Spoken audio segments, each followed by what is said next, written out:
Hi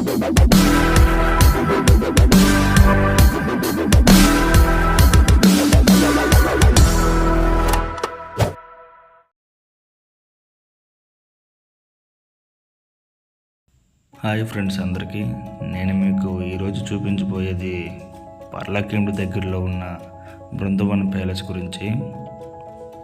ఇది Pathapatnam RTC complex నుంచి 1/2 kilometre దూరంలో ఉంటుంది, మహేంద్రతనయ నది పక్కన. మీరు కాంప్లెక్స్ దిగి నడిచి కూడా వెళ్ళిపోవచ్చు. ఇదేనండి కోట లోపలికి దారి. ఇది ఫ్రంట్ వ్యూ అండి. ఇది ఒకేసారి క్యాప్చర్ చేయలేం ప్యాలెస్ మొత్తాన్ని, అంత పెద్దగా ఉంటుంది. చూశారు కదా,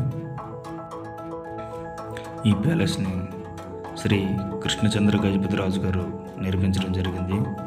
బ్రిటిష్ ఆర్కిటెక్ట్తో ఈ ప్లాన్ వేయించి నిర్మించారని తెలుసుకున్నాను. ఈ పైకి వెళ్ళడానికండి 10 రూపాయలు టికెట్ ఉంటుందండి. అక్కడ తీసుకుని పైకి వెళ్ళాలి, అలౌ చేస్తారు అప్పుడు. అది రాజుగారి డీటెయిల్స్ అన్నీ ఉంటాయండి. ఇది కింద గదులండి. ఈ గదుల నుంచి రాణి గారి స్విమ్మింగ్ పూల్ పడతారు. ఇదేనండి రాణి గారి స్విమ్మింగ్ పూల్ అండి. ఇది చాలా లోతుగా కూడా ఉంది. అదేవిధంగా అండర్ గ్రౌండ్ కూడా ఉందండి ఈ ప్యాలెస్కి. అండర్ గ్రౌండ్ కూడా 6 అడుగుల ఎత్తులో ఉంటుంది. సో చాలా చీకటిగా ఉంటుంది. అండర్ గ్రౌండ్లో వదిలింది. ఇది అప్పట్లో ఎలక్ట్రికల్ సిస్టమ్ అనేది, ఫ్యూజ్ సెట్స్ అండి. చూశారు కదా, చాలా చీకటిగా ఉంటుంది. అండర్ గ్రౌండ్లో కూడా గదులు కూడా ఉన్నాయి. ఎటు చూసినా గదులే. ఒక గది నుంచి ఒక గదికి దారి కూడా ఉంది.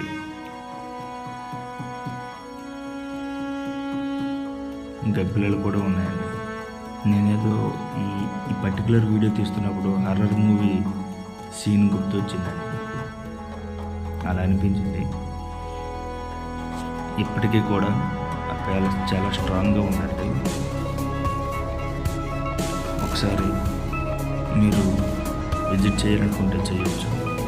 ఆర్టీసీ కాంప్లెక్స్ నుంచి 1/2 కిలోమీటర్ నడిచి కూడా వెళ్ళిపోవచ్చు. అప్పట్లో వెంటిలేషన్ సిస్టమ్ కూడా చాలా బాగుంటుందండి. అది రాణి గారి గది నుంచి పైకి దారి. స్విమ్మింగ్ పూల్ మరొకసారి మీకోసం చూపించడం జరుగుతుంది. ఇదేనండి పైకి వెళ్ళడానికి మెట్లు. ఇక్కడ ఫోటోషూట్స్, ప్రీ వెడ్డింగ్ షూట్స్ అన్నీ జరుగుతూనే ఉంటాయి ఫ్రెండ్స్.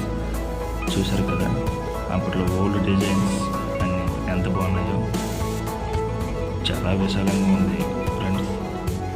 నాకైతే పాత సినిమాలో జమీందారుల తాలూకా సెట్స్ ఉంటాయి కదా, అదే గుర్తొచ్చింది. చూసారుగా క్లోజ్డ్ రూమ్స్. ఆ రూమ్స్ నుంచి పైకి వెళ్ళే దారి ఉంటుంది. లోపల నుంచి కోట చూస్తే చాలా అద్భుతంగా ఉంది ఫ్రెండ్స్. ఇప్పటికీ కోట చాలా స్ట్రాంగ్గా ఉంది. అందుకే అన్నారు ఓల్డ్ ఈజ్ గోల్డ్ అని. పెయింటింగ్ మాత్రమే డిమ్ అయింది ఫ్రెండ్స్. అదే ఇప్పుడు పెయింటింగ్ వేస్తే సినిమా షూటింగ్ కూడా చేసుకోవచ్చు. ఇక్కడ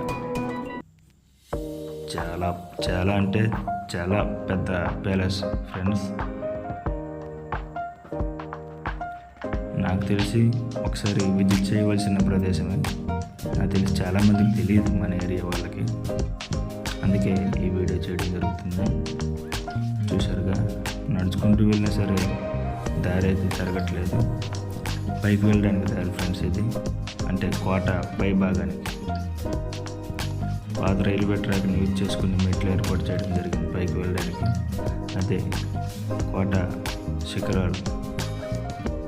ఇక్కడికి చుట్టుపక్కల ఉన్న కాలేజ్ స్టూడెంట్స్ కూడా వచ్చుంటారు. అదే అవుట్ హౌస్ ఫ్రెండ్స్. రాజుల సేవకులు, భటులు అందులోనే ఉండేవాళ్ళని విన్నాను. చుట్టూ ఎక్కువ ఉండడం వల్ల మేము అందులోకి వెళ్ళలేకపోయాం. కింద క్లోజ్ చేసిన రూమ్ నుంచి ఆ పైన కోటలోకి వెళ్ళడానికి దారి ఉందని విన్నాను, కానీ క్లోజ్ చేశారు. ఇందులోకి వెళ్ళడానికి దారి ఉంది, కానీ క్లోజ్ చేశారు రూమ్ని.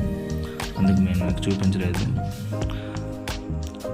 కోటపై నుంచి బయట వ్యూ అండి అది.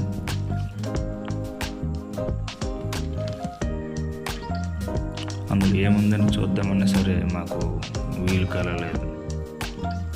చాలా అంటే చాలా బాగుంది. ఇది నేను సెకండ్ టైం విజిట్ చేశాను ఫ్రెండ్స్. మీకు చూపించాలనే ఉద్దేశంతో షూట్ చేయడం జరిగింది.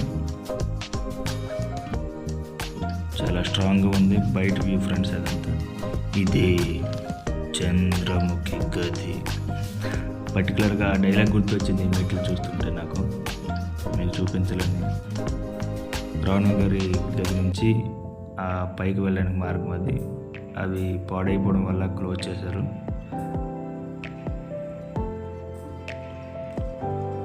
పైన చాలా గదులు ఉన్నాయి ఫ్రెండ్స్. అందులో ఒక 2-3 గదులు మాత్రం క్లోజ్ చేశారు. గది పాడైపోయి అవ్వచ్చు, లేకపోతే ఇంకేదైనా అందులో రహస్యాలు ఉండొచ్చు. మనకైతే గైడ్ మేము వెళ్ళేటప్పటికి ఎవరు లేరు కాబట్టి తెలుసుకోలేకపోయాం. బయట నుంచి వ్యూ ఫ్రెండ్స్. ఇది చాలా అద్భుతంగా ఉంది ప్యాలెస్ అనేది. ప్యాలెస్ అంటే అసలైన అర్థం అనేది నాకు ఆ ప్యాలెస్కి వెళ్ళాక నాకు తెలిసింది.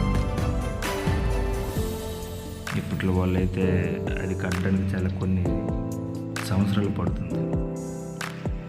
ఇది కళా ప్రాంగణం ఫ్రెండ్స్. స్టేజ్ అది చాలా పెద్దది. కనీసం 2,000 మంది కూర్చొని చూడవచ్చు బయట నుంచి వ్యూ ఫ్రెండ్స్. అది ఇది విజిటింగ్ ఏరియా అండి. కనిపించిన చుట్టుపక్కల ఉన్నదే మహేంద్ర ధని అన్నదండి. Thank you friends.